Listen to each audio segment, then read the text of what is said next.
Zihandina yisipuma zepasipo rinochema kubinda mudanga kumsoro utsambari umambo wenyu hwekudenga mundiudze mponesi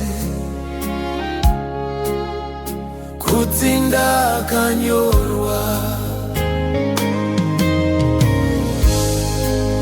Ndinoda kuziva kuti ndakanyorwa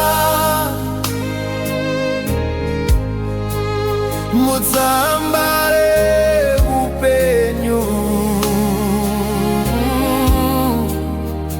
kuti ndakanyorwa.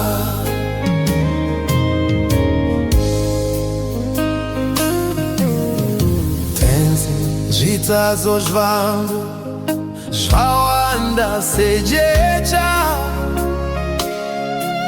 asi ropa renyu rinondiponesa.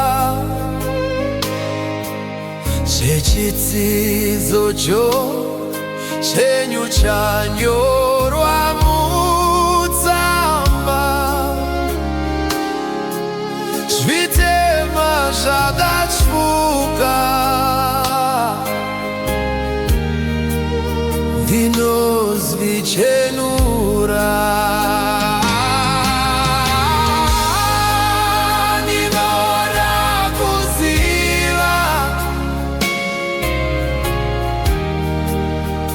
kuti ndakanyorwa mutsamba reupenyu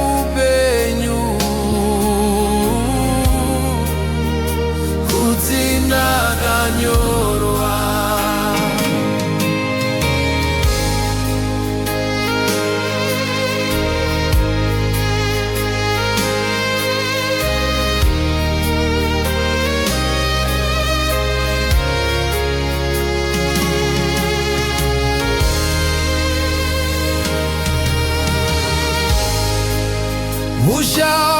Mushakanagisa dzimba dzekupenya